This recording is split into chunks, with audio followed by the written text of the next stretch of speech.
Well, hello. Thank you for joining us here at Real Parables. We're glad that you can spend some time with us today. I am Graham, and this is Devin.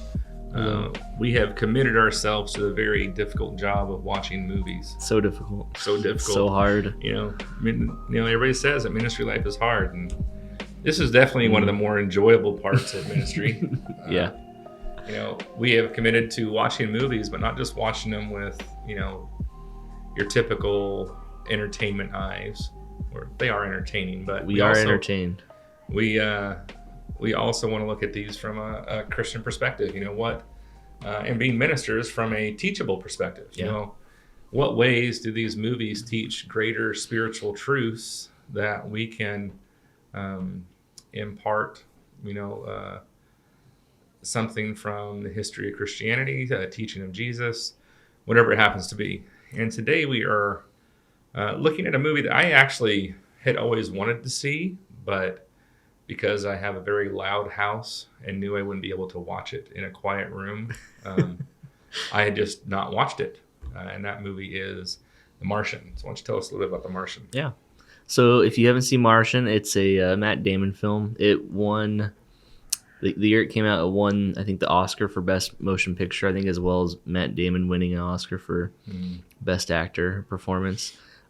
Very good movie. Spoiler alert, as always, because we're going to talk about the movie for the next however long we're doing this. Yeah. But it's a film about a group of astronauts that are kind of the first colonizers on Mars, doing different tests on the planet, and there's this bad storm that comes through, and it kills one of the astronauts. The other ones barely escape. But kind of unbeknownst to those other astronauts is there was an astronaut that got stranded, just barely hanging on to life. So the whole story of this film is following the survival of this marooned astronaut alone on Mars. Hence the term Martian. Yeah, he's the true Martian. Mm-hmm. But he develops all kinds of nicknames for himself. Yeah. Captain Blondebeard. It's a pretty fun movie because while there's a lot of this tense and dark stuff happening, there's also a lot of like positivity and humor in it, which we'll talk about later. But eventually, he's able to get the attention of everyone back down on Earth, and they realize, oh, this guy is still up there and alive. Mm-hmm. So we kind of follow this story of them trying to get him saved from Mars. And it's a very well-made movie. It's one of those movies where that wins all those awards that I actually agree with deserved them, because it's just very good. Great soundtrack too. La La Land, that won all kinds of awards. I like La La Land. I don't not like La La Land. You don't like musicals very much, right? I like some musicals. I just don't think it was as good as everybody made it out to be. I would agree with that, because I think it's Hollywood, so a lot of the Hollywood Ryan people Gosling love is just it. kind of a dead fish of an actor. he doesn't have a whole lot of emotion. But anyways, we're not talking about La La Land today. Emma Stone has a ton. Maybe we should watch that. But so we're in this movie, Martian, not La La Land. But we, at the very beginning of this movie, there's, like you said, the sandstorm. They all have their own specialty jobs. Matt Damon's character's name's Mark. He's there to specifically, look at dirt and, is this dirt something that could be in the future used for agriculture, construction, that kind of stuff. Yeah.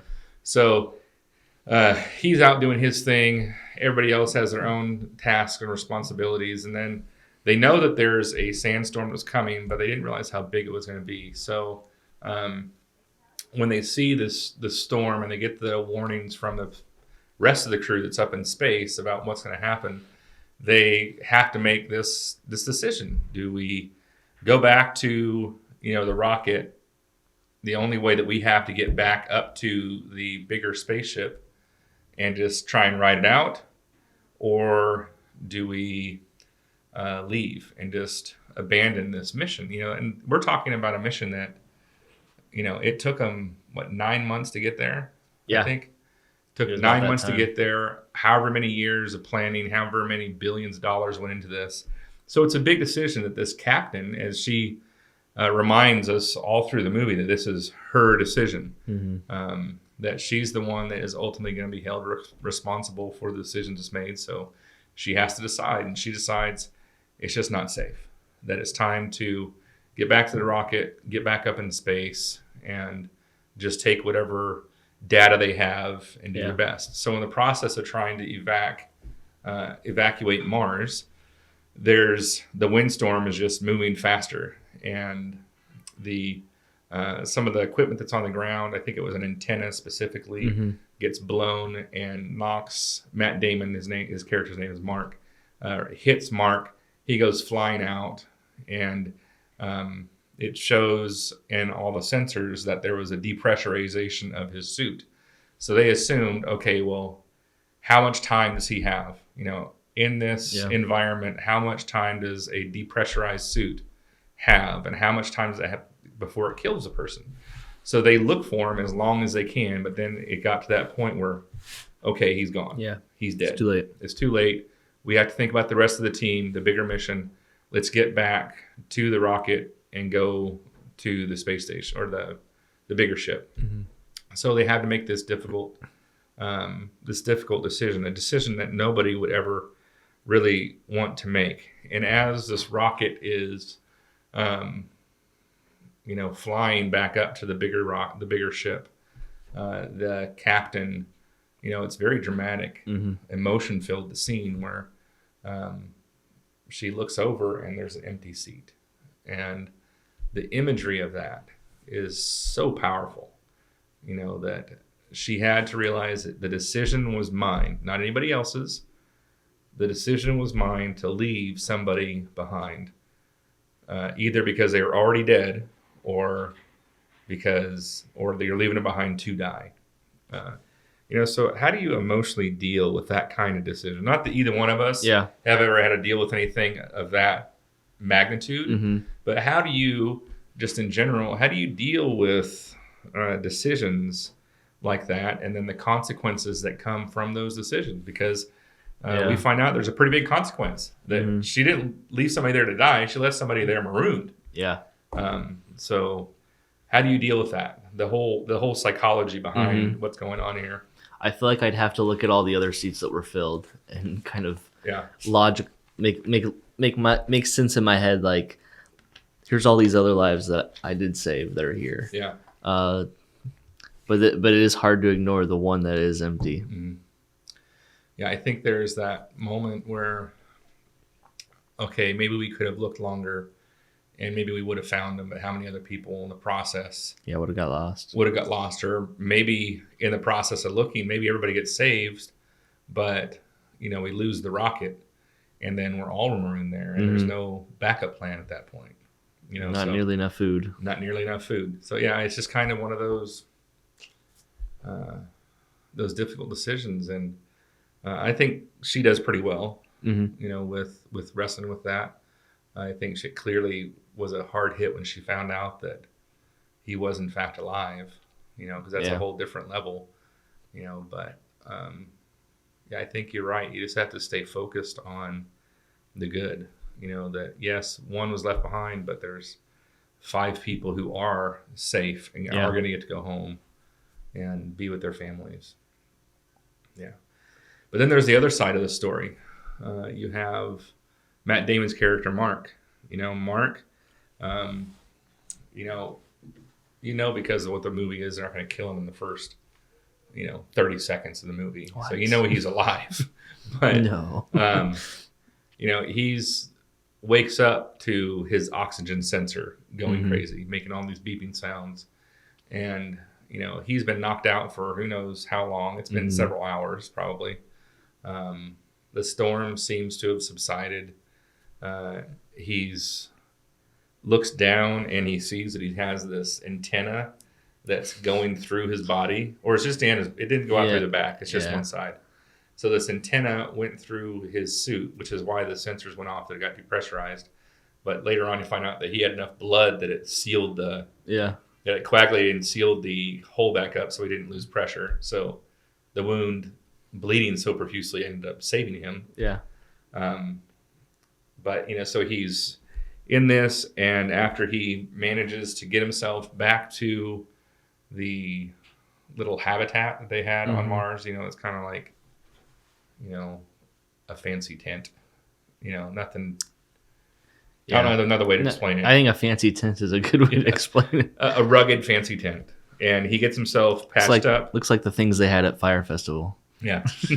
So he gets himself patched up, and he has to, in that moment, he has to assess his situation. He has to make the call to his ship. He knows that there's no chance of rescue. He knows that that his crew is already gone.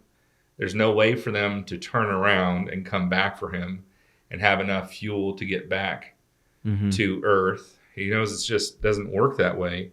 So, and he knows that he's going to be alone. He's going to be alone on an alien planet with nothing but himself for however long. What do you do with that psychologically? In that moment, we saw, you said when, she was able, the captain was able to focus on the people that were safe, that came out of that alive. What do you do on the other side when you realize you're looking forward to months of being alone, of hard work, not knowing if you're going to actually be able to make it, because that it's going to be, if they're able to get somebody up there to rescue you, it's going to be years potentially. How do you wrestle with all that psychologically? What do you do, you personally? What would you personally? What would I personally do? Yeah. That's a great question. I'd be praying like nobody's business, probably. Yeah. Luckily, I got faith, so I think that'd be step one is praying, because it's gonna be a test of faith, a test of health, and a test of sanity. Yeah. I don't know, like, what is I would like to know if there's any. Maybe there's a psychologist out here. What's the length of time that somebody can go with being alone before they lose it? Yeah, there's that show, I forget, I think it's on Discovery, called Alone. Yeah. Where they literally are alone for months. Yeah. And it is crazy what the sight of like another human, like, how you see it change them, because they're not really alone. I mean, they still have people coming out and checking on them. Yeah. Every week. Yeah. So, but I can't imagine.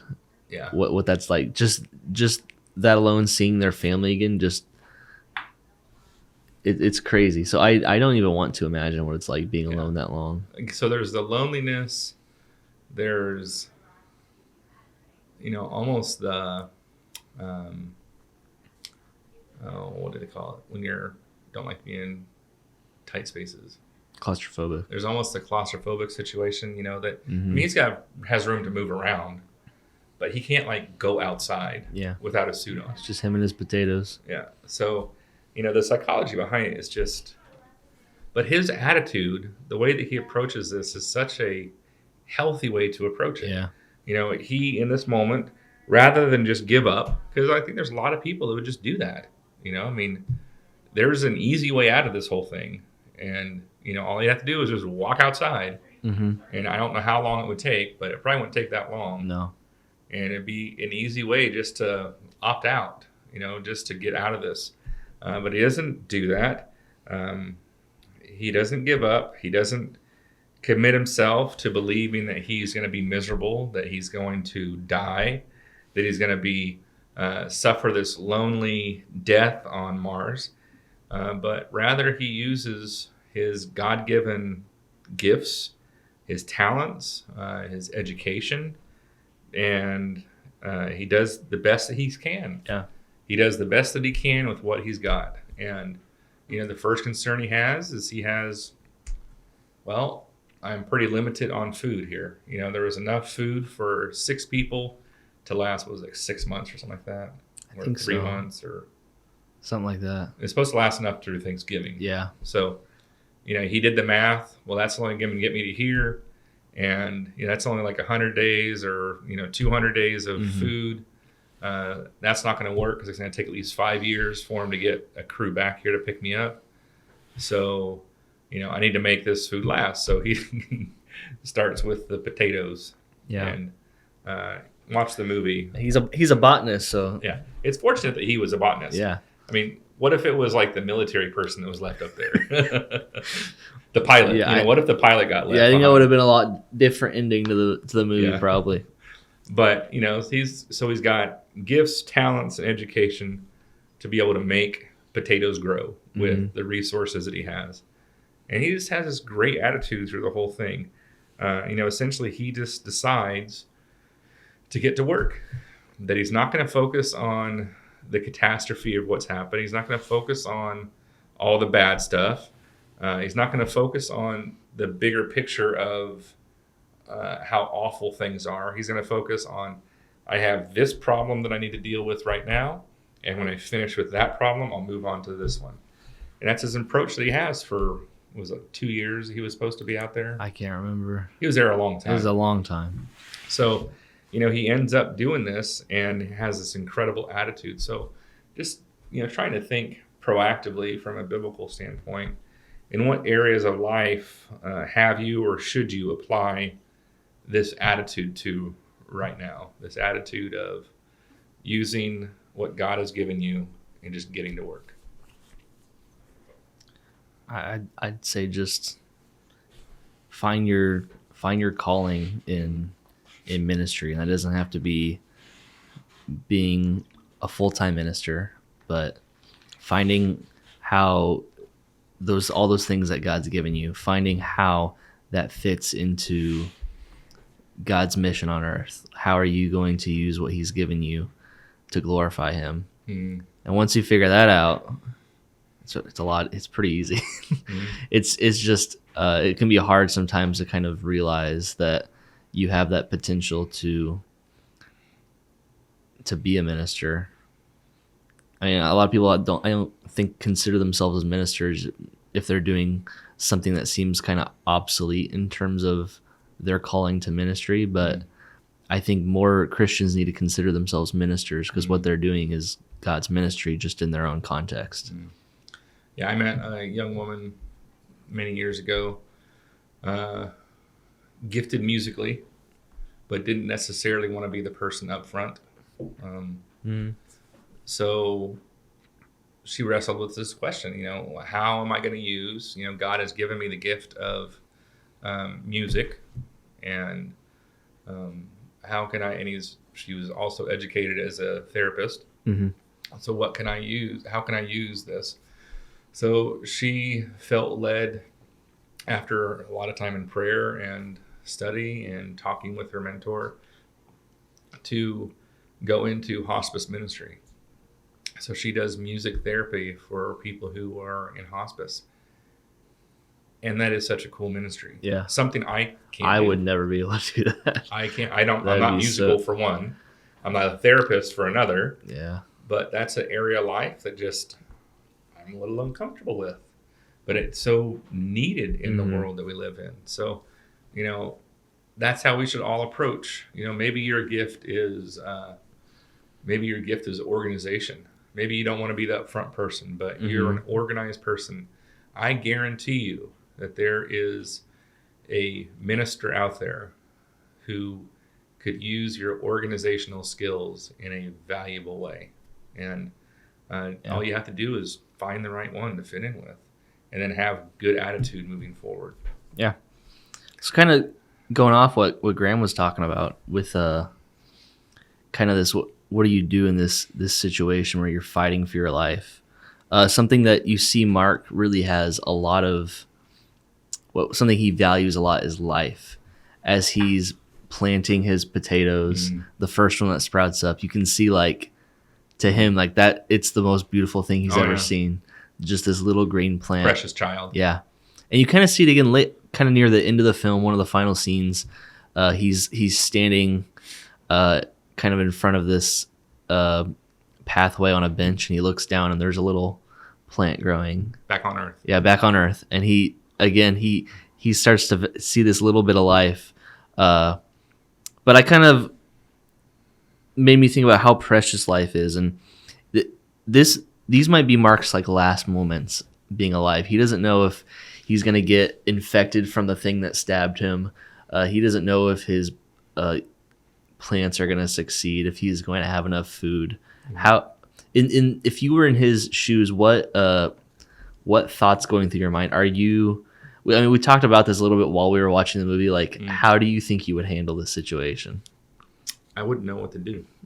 I mean, I could try and tell myself that I'm going to ration food, but I wouldn't have any concept of how to grow potato. I mean, I could try and, I might think of, maybe I get the old, I'm sorry if you're sensitive, I might be able to grow potatoes out of poo, but the whole workaround for like creating rain and water, I would have never had any concept of how to make that work. It's pretty insane. And what's really funny about that is the way he makes that water is with a crucifix. And he's holding that cross.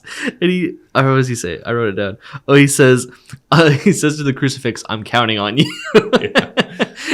As he's whittling the wood away from it to use it to produce water. Because one of the problems he finds is that, in the space program, they don't like to have things that are combustible. So how do you start a fire if you don't have anything that's combustible? Yeah. So, or ignitable, I should say. Yeah. Ignitable. So how do you start a fire if nothing's ignitable? And the only way you could do that is with, this smuggled on rosary set that one of his people had left behind. So, but he had approached the stuff. I mean, he's the right person to have gotten stuck up there, but I don't know. I probably would have tried very human ways of dealing with the situation. Rationing, crying. Yeah. The only way I can really rationalize he's able to get through all this is he has this belief that he can do it. Yeah. And I mean, that's what our faith is ultimately, is we have this ultimate goal we're reaching towards, and we have faith that we're doing the right thing in life, that God's our Savior, and everything we're doing is for Him, that we have, that is literally how we live our lives as Christians. So I kind of see this parallel between Matt Damon in this, trying to do everything he can to survive, because I feel like that's all we're doing in the world really too, is just doing all that we can to survive, and really valuing life for what it is.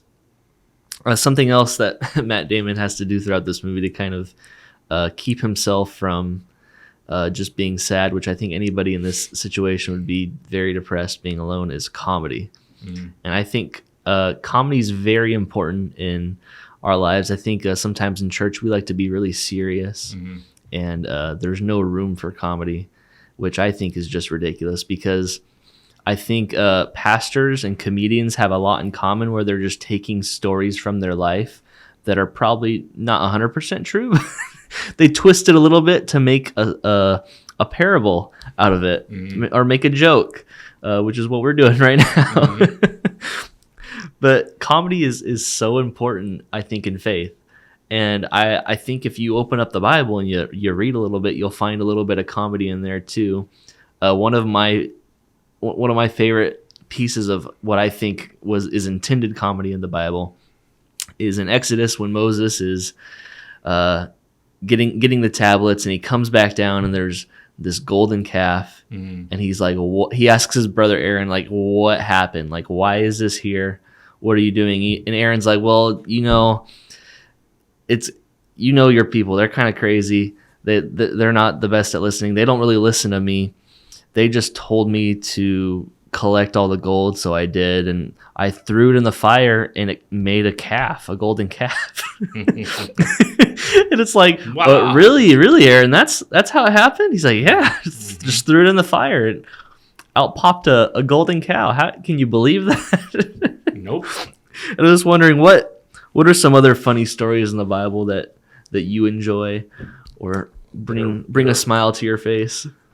That are appropriate for this podcast. There's a story in the book of Judges where, if you've ever read the book of Judges, it's the worst of humanity in a lot of ways. Yeah. It's a very humanistic approach to how to live in a world that's corrupt. Mm-hmm. And there's this story early on in Judges where this guy needs to kill a king.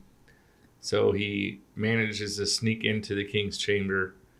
He finds the king on the toilet and takes him out that way, and then escapes through the sewer tunnels. It's a very Andy Dufresne kind of moment, but just the stories like that. But I think my favorite, like, ridiculous, that shows me like God has such a sense of humor, is the story of Gideon. Where Gideon is also in the book of Judges. Gideon he's a piece of work. He's cowardly. He's not really a good person. He's not even from a very well-respected family. Mm-hmm. But God decides that I'm going to use you. I'm going to use you to liberate my people. The whole procession of Judges is about God's people are in trouble. They're being persecuted by some foreign enemy. So God raises up a judge to save the people from this foreign power. And then that judge almost always fails and becomes an even more horrible human being. Yeah. So Gideon, there's a large army that's coming to attack the Israelites. And Gideon's job is to get his military together. And God keeps saying, nope, you got too many people. Nope, you got too many people. What glory is there going to be if you take, thousands of people out into the battlefield? You might be able to say, well, the Israelites just had some great warriors. So you need to wean that down a little bit. And then, there's this ridiculous process of getting it down to just a few, Israelites that are yelling and have torches up on a hill and are breaking pots and are blowing on horns. And it's enough to basically scare the invading army enough that they kill each other. Yeah. They didn't have to do anything. Yeah. And, it's all this to say that by human means, we can do nothing. It all comes from God. Yeah. But it is just a ridiculous story. I mean, not ridiculous in the untrue way, just... Yeah. It's just comical, process. The irony is just great. Yeah. It's just a huge army defeated by a joke. Yeah. Kind of a big prank, which is another one that I really like is Samuel when he's a kid is sleeping, and God comes to him and calls out his name, and he gets up thinking that it was Eli who woke up. So he goes over to Eli's tent and he's like, hey, what is it? Here I am. And Eli's like, go away. I didn't call you. And so he goes back down and God does it again. And it happens 4 times total before Eli's like, Samuel, God's talking to you. It's not me. It's kind of like God probably could have made it more clear, but it kind of seemed like he was just like ding dong ditching him. Come on, you got to get Eli involved in this. Oh, now there's another one that's like with Elisha, not Elijah, but Elisha, and he's an older guy, and there's these teenagers that are picking on him because he's bald and he's old. So the teenagers are calling him old bald head, and he sends like bears after him to attack the teenagers. It's like, is that really necessary? I mean, I get they're being little jerks, but. Is that really? And then there's like the whale story with Jonah. Yeah, you disobeyed me, so you're gonna live in a whale's belly for 3 days. Yeah, and then once you finally do go, you don't get the satisfaction of seeing the town destroyed. I'm telling you, VeggieTales, great illustration of that whole thing. Yeah. They did Jonah very well in that. Probably one of the better. Yeah. I still think of that whenever I think of Jonah. But yeah, humor is incredibly important, and God gave us the ability to laugh for a reason, because comedy can kind of take the worst situations and make good out of them. I think of a lot of comedians use a lot of dark humor, and the reason they do that is because it's things that are difficult for us to deal with as humans, but put in a more fun light that makes it easier to process. And I mean, that's throughout life, we need that. And we see in the movie, that's what Matt Damon needs to keep going. He needs to keep making jokes about the terrible music that the captain left behind, and jokes about eating food grown from his own feces. It's important because it makes going on that much easier, makes life that much easier. And that kind of goes more into, being thankful for the little things in life. At least he had music to listen to. Yeah, because he had music, and as the movie goes on, he learns to love that kind of music. I am sure even after he got home, he still had a love for that music. Yeah, I love that the very end of the movie, it plays "Staying Alive," which is a great transition. But I mean, Mark's terrified up there. He's running low on food, and you kind of see that some desperation hit him when he runs out of ketchup. Oh yeah, it's just ketchup. That's what really frustrates him.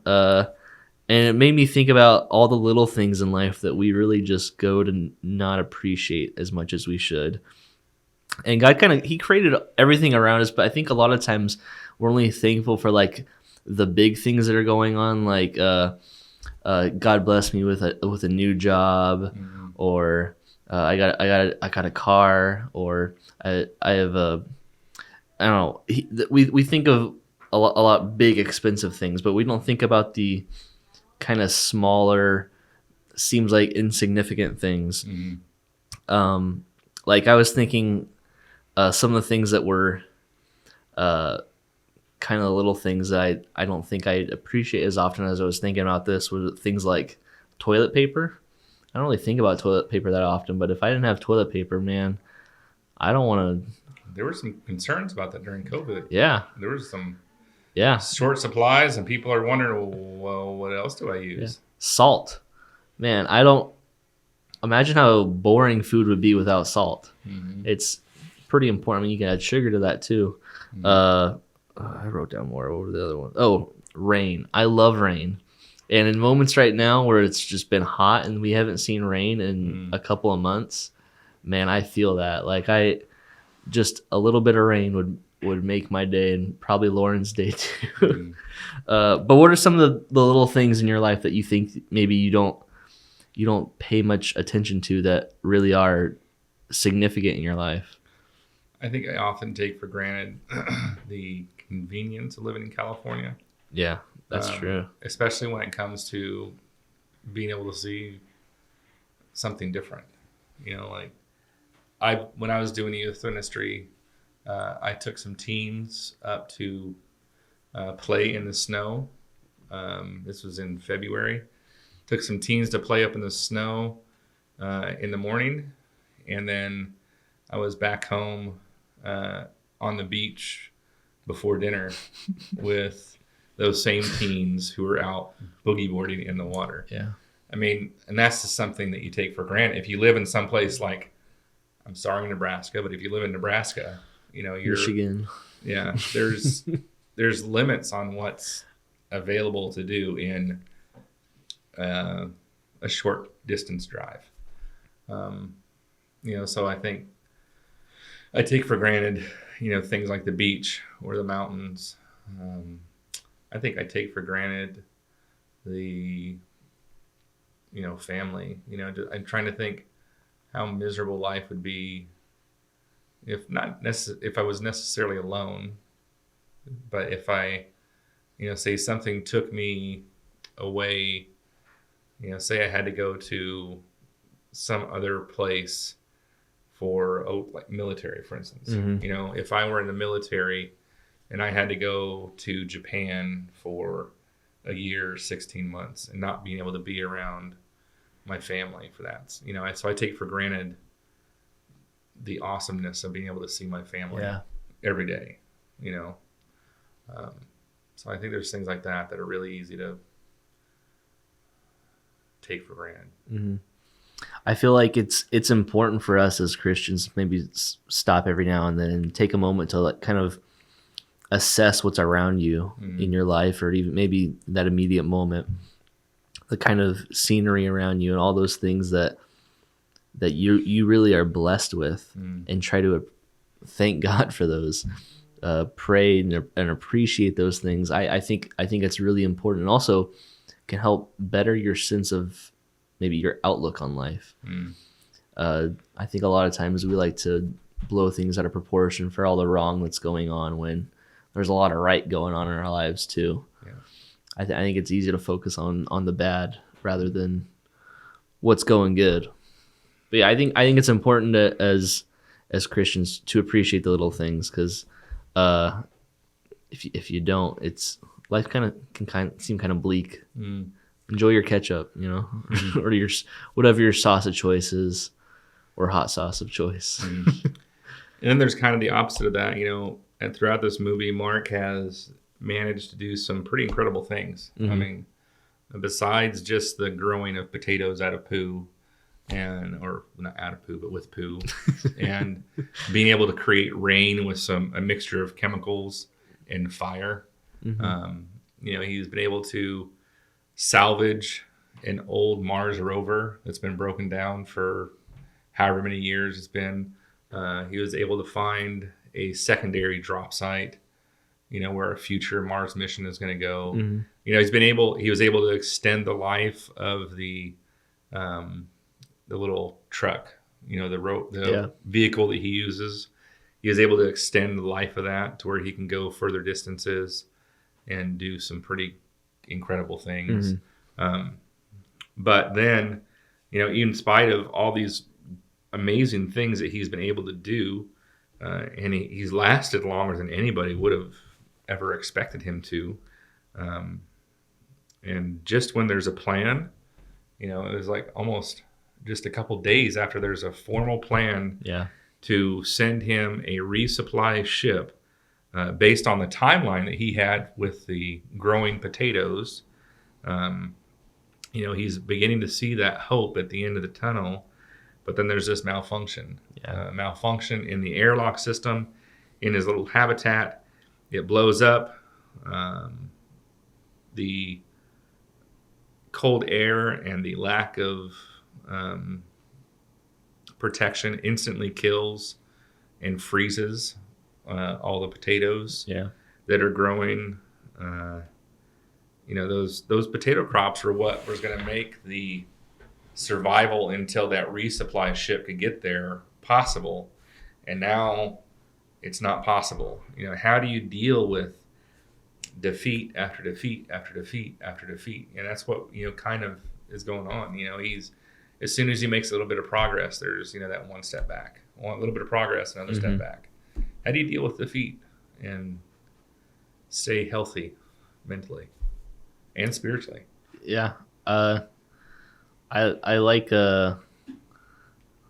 I like to go by that philosophy of letting tomorrow's problems be tomorrow's. Is worry about today. So like, what can I do right now?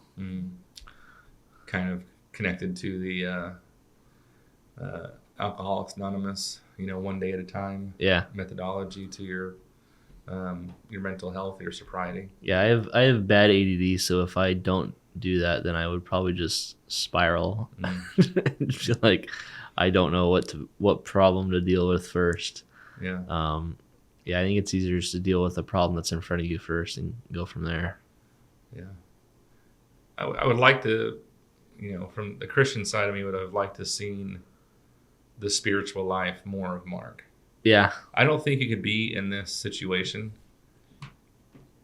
and make it through without being spiritual in some way. I mean, they give you like a little bit of a glimpse of it. I I mean, it's Yeah. but it's microscopic. Yeah, it's pretty small, and I think they show a little bit more with the people back on Earth Mm-hmm. that they're praying for him. Mm-hmm. Uh, But I don't think you could make it if there wasn't that spiritual connection. mm-hmm. Because I think that's the only way that you can deal with defeat after defeat after defeat. Yeah, I You have agree. to have that hope at the end of the day for something bigger, something greater. You know, that yes, this sucks. You know, losing my entire crop of potatoes is awful, but you know, even at the end of the day, I still have hope. Mm-hmm. You know, and I think that's the only way you can really handle that kind of situation. Well, kind of closing thing I wanted to talk about is sacrifice, which we talk about a lot on this podcast. I mean, there's a lot of movies that require sacrifice. It kind of makes a story good. Mm-hmm. Is a sacrifice. But in the beginning of the movie, you see Mark goes out to save an astronaut that's kind of flown away in the storm, while telling the others to go get on the ship and get ready to go. Mm-hmm. In doing so, he ends up getting marooned there, and the head of NASA later on says like your Mark's sacrifice will not be in vain, and kind of figuring out later on like, oh, he actually survived this, and I think it's cool that there's this whole crew of people that Mark has kind of sacrificed his life to save, and they see that now he's the one in danger, and so they sacrifice all their lives by going back out to Mars to save him. And I think it's this cool, it's kind of a different way of looking at sacrifice than maybe a lot of other movies have done it before. And it makes me think of that the John 15:13 scripture, where no greater love than laying down one's life for their friends. And you see it right here, where all these people saw the love that Mark had for them, and they returned the favor with that kind of love back to them. And I think that's, as Christians, something we should do to Jesus, because Jesus was the ultimate sacrifice that showed us the greatest example of love. And I think as Christians, the best thing we can do is to give our lives to him. That doesn't mean literally sacrificing ourselves on a cross, but devoting our lives to living out God's vision of what he wants us to be, bringing that kingdom to earth. And so I think it's important that we not only be thankful for the sacrifice God gave for us, but also sacrifice ourselves. But yeah, that's Martian.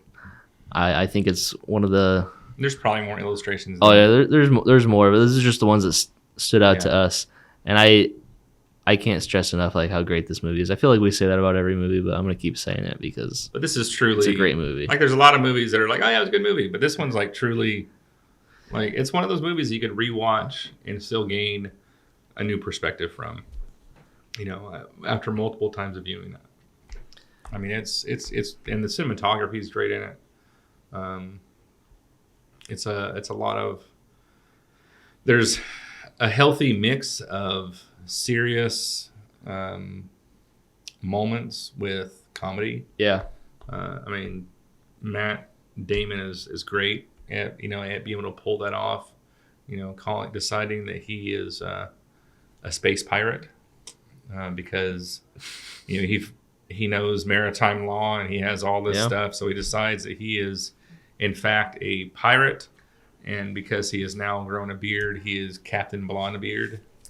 And, he not only is doing this for his own sanity, but he's also communicating stuff to the people that are back at home, that I'm okay, that we're going to get through this. Yeah. He is, through his humor, he's able to comfort people, all across the world. But this is a great movie. If you haven't seen it, you shouldn't have watched this or listened to this podcast because we blew a lot of it. Yeah. But I encourage you to watch it again and maybe look for some things, some spiritual context that we missed. I know there's a few that we talked about before we recorded that we didn't fully flesh those ideas out, but I think that we could have added something in there about God's providence and, you know. Yeah, I think ultimately it's a movie about value of life. Yeah. And kind of just how good life is, honestly. And pulling the good things from life, even though it's pretty bleak for most of the movie. Mm-hmm. Our next podcast is going to be on a movie that is the exact opposite of this movie. I don't remember what we talked about. It is a very bright animated movie called Shark Tale. Oh, yes. Shark Tale. Will Smith and Jack Black. Yeah. It's pretty old. I think it came out in like 2004. Something like that. I was a kid when it came out. It is the animation. I'll be real honest with you. The animation, I think it's fun because it's real bright. Yeah, and the movement's cool, but the faces are real weird. Yeah, it's something with the eyes. I think because they tried to humanize fish and marine life. Yeah, rather than just letting them be fish and marine life. So like the jellyfish are just weird, and the jellyfish are weird. I mean, Will Smith's character. They try to make him look like Will Smith too. Yeah, it's kind of weird. It's like they didn't need to do that, but we'll give him a pass on that because it has a good. I think there's some good themes there. So we hope that if you're going to listen to that podcast, that you will use this as a warning to, if you haven't seen it, to watch it ahead of time, so that you are not having it spoiled for you. I mean, it's a 20-year-old movie. It shouldn't be too much of a spoiler. But hopefully you've already seen it, but watch it again. Watch it again. We're going to watch it again. Yeah. So, but until then, until we talk about Shark Tale, we hope that you have a wonderful day, and we look forward to hearing, maybe some of your ideas about The Martian and some spiritual context that we might have missed. But for now, we'll say goodbye. Have a good one.